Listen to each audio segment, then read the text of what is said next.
यामध्ये फॉर्मॅट शाळामध्ये बोलले आपल्या लॅपटॉप हे मॉडेल्स आणि इंग्रजी सादरीकरणाची होती. त्या गावाचा जिल्हा परिषद शाळेचा आकाश नावाचा मुलगा आपल्या जुन्या पिशवीसह उभा होता. प्रेक्षकांनी आकाशाला विचारले, बाळा तुझे मॉडेल कुठे आहे आणि तुझे प्रेझेंटेशन? आकाश म्हणाला, सर माझे मॉडेल बाहेर मैदानात आहे आणि माझे सादरीकरण माझ्या मुखातून आहे. आकाशाने मांडलेली काही प्रमुख बसताने सर्वार्थक करणारी होती. त्याने टक्क वस्तूपासून ठिबक सिंचन यंत्र बनवले होते. तिने सांगितले, मी लॅबमध्ये शिकलो नाही तर रानासोबत पाणी देताना शिकलो की मातीने पाणी असतं हे त्याचे बळस्थान होते. अनुभव झालेले शिक्षक. आकाशाची इंग्रजी फारफार होती पण त्याची भाषा अहिराणी मिश्रित मराठी होती. त्याने जेव्हा आपल्या कष्टाची गोष्ट सांगितली तेव्हा त्याचा जीवनपणा शब्दातून जाणवत होता. प्रामाणिकपणा, स्पष्ट व्यक्तिपणा हे त्याचे बळस्थान होते. शहरातील मुले वातानुकूलित खोलीत बसून आपला प्रोजेक्ट बनवत होती तर आकाश 5 किलोमीटर सायकल मारून वेळप्रसंगी आपल्या शेतात काम करून आपला प्रकल्प पूर्ण केला होता. हे घटनेचे त्याचे तिसरे बळस्थान ठरले. प्रकल्पाच्या शेवटी त्यांनी म्हटले, हे यंत्र फक्त माझ्यासाठी नाही तर माझ्या गावातल्या प्रत्येक अल्पभूधारक शेतकऱ्यांसाठी आहे. ही बांधकी ग्रामीण विद्यार्थ्यांची सर्वात मोठी ताकद असते. स्पर्धेचा निकाल लागला तेव्हा आकाशाला प्रथम पारितोषिक मिळाले. समारोप करताना प्रेक्षकांनी एका महत्त्वाचे वाक्य विचारले, ग्रामीण विद्यार्थ्यांची बळस्थाने ही त्यांच्या पुस्तकात नसून त्यांच्या कष्टात आणि निसर्गाशी असलेल्या नात्यात आणि संकटात लढण्याचे उद्देश दडलेली असते. मिट्टी से जुड़ा है पर आसमान तक जाना चाहता है, मिट्टी से जुड़ा है पर आसमान तक जाना चाहता है, कठिनाइयों में भी मुस्कुरा कर आगे बढ़ना चाहता है, सुविधाएं नहीं फिर भी सपनों में जान रखता है.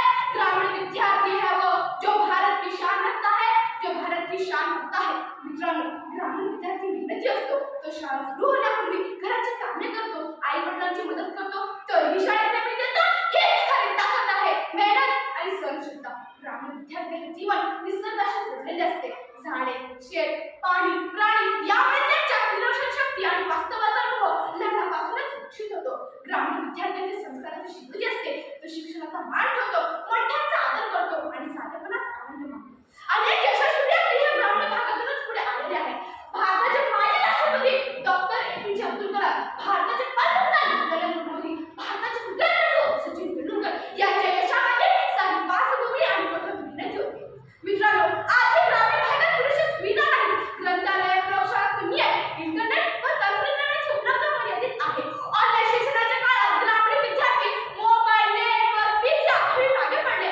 आर्थिक अडचण हेही मोठे आहे. कधी शालेय फी, कधी पुस्तके फी, कधी प्रवासाचा खर्च या सगळ्याचा ताण ग्रामीण विद्यार्थ्यांवर पडतो.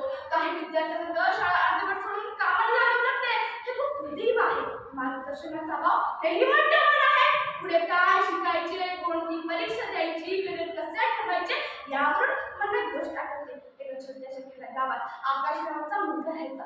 तो अभ्यासात हुशार होता पण त्याच्या यशाच्या मार्गात अनेक डोंगर उभे होते. त्याच्या गावात फक्त 4थीपर्यंत शाळा होती. पुढच्या शिक्षणासाठी त्याला रोज 10 किलोमीटर चालत जावे लागायचे. रात्री जेव्हा पुरे रात्र कित्येक दिवस त्याची शाळा सुटायची. शहरातील मुलांकडे स्कूल बस होती पण आकाशाच्या नशिबी फक्त झिजणाऱ्या चपल्या होत्या.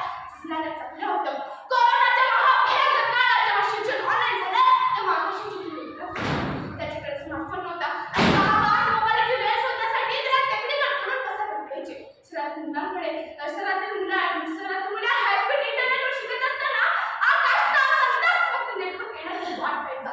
शाळेतून आल्यावर आकाशाला विश्रांती मिळत नसेल त्याला बाबांना मदत करावी लागायची, मुलांना घेऊन जावे लागायचे आणि घरची परिस्थिती बेताची असल्याने खाजगी ट्युशनतून दूरच नवीन पुस्तके घेणे त्याच्यासाठी कठीण होते. आकाशाला इंजिनियर व्हायचे होते पण गावात त्याबद्दल कोणालाच माहिती नव्हती. शेतीच करायचे तर कशाला एवढं शिकतो असे सल्ले त्याला मिळायचे. पण एवढे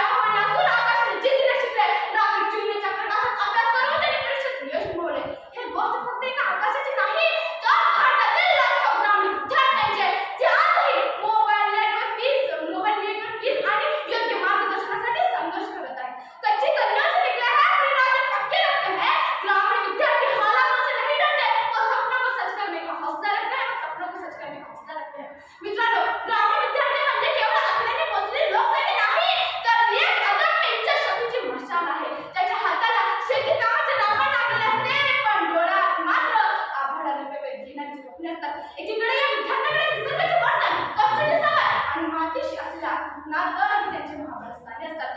संकटातही हसण्याची कला ही त्यांच्या कष्टकरी आई-वडिलांकडून वारसत्वाने मिळाली आहे. पण दुसरीकडे सोयीसुविधांचा अभाव, भाषेची न्यूनगंड आणि करिअरच्या मर्यादित वाटा यामुळे आज त्यांच्या पायात बेड्या बनून उद्या आरोग्याच्या पायात बेड्या बनून उद्या.